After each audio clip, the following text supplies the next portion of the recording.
आलसी टिड्डे। एक समय की बात है, गर्मी का मौसम था और रहते थे टिड्डों का एक झुंड। हल्की गर्मी, ताजी हवा और हरी घास में खुश रहा करते थे टिड्डे। अच्छा समय था। एक दिन जब टिड्डे खेल रहे थे तो उन्होंने कुछ फलों और सब्जियों को जलते हुए देखा। टिड्डे इनको देखकर हैरान रह गए।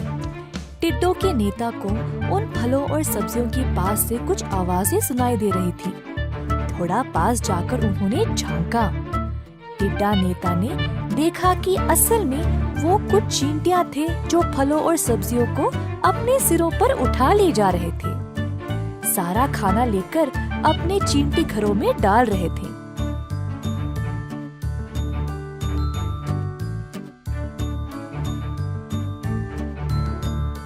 तुम सब ये खाना लेकर अपने बिल में क्यों डाल रहे हो? पूछा टिड्डा नेता ने।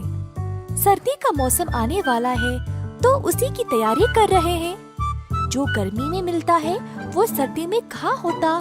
पत्ते, फले, डालियाँ ये सब नहीं मिलेंगे।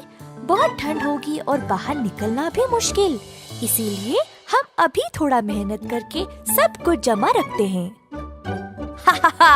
बेशक तुम चींटियों को ऐसे ही सिरदर्दी उठानी पड़ती है। देखो कितनी छोटी और कमजोर हो। हम लंबे और बलवान हैं। हमें किसी चीज की चिंता ही नहीं, बोला टिड्डा नेता गुरूर से। सारे टिड्डे बस चींटियों पर हंसते रहे। हर रोज चींटियां अपना काम करते जा रहे थे और खाना जमाते रहे और टिड्डे बस इनका मजाक उड़ाने में थे। इसी प्रकार कुछ दिन बीत गए और गर्मी का मौसम भी खत्म होने को आ रहा था। एक दिन कुछ टिड्डे रोज की तरह खाना खाते आराम कर रहे थे। गर्मी के मौसम में केवल खा खा के सब आलसी और मोटे बन गए। आखिरकार ठंड का मौसम आ गया और आलसी मोटे टिड्डों के पास बने रहने के लिए कुछ भी नहीं था। ना पत्ते, ना झाड़ी, ना खाना, ना कोई रहने की जगह। तुरंत सबको याद आया कि चींटियों ने घर बनाए थे और बहुत सारा खाना भी जमा करके रखा था। सारे टिड्डे उस बिल में घुसकर वहीं पे कब्जा करके बस गए। अब सारे चींटियां परेशान हो गए और अलग अलग बिखर गए। चींटियों ने समूह बनाए और ठंड से बचने के लिए अपने दोस्तों के घर चले गए। ठंड का मौसम समाप्त हो गया और फिर से गर्मी शुरू हो गई। चींटियां फिर से खाना जमाने के काम में लग गए। सब चींटियों ने निर्णय लिया कि इस बार वे टिड्डों को उनकी छत और उनके भोजन पर कब्जा करने का मौका नहीं देंगे। टिड्डों को गुमराह करने के लिए उनके पास थी एक योजना।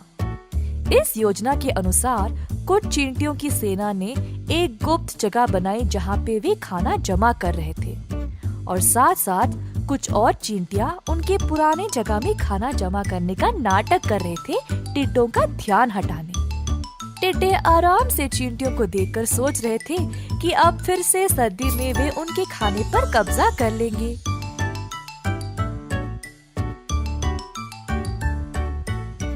दोबारा आ गया ठंड का मौसम।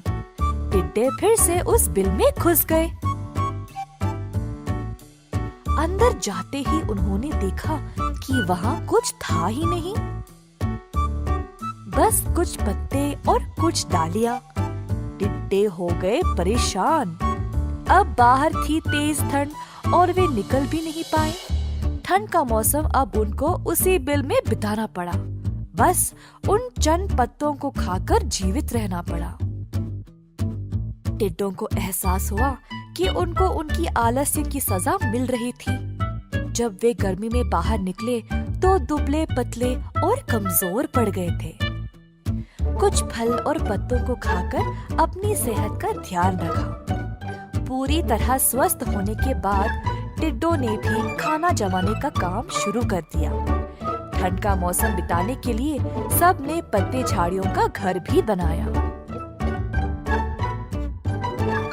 आलसी टिड्डे जो एक समय पर लापरवाह थे, अब चींटियों की तरह मेहनती और बलवान बन गए। इस कहानी से हम ये सीखते हैं कि हर काम सच्चाई और ईमानदारी से करना चाहिए, क्योंकि आलस्य हमें बर्बाद कर देगा।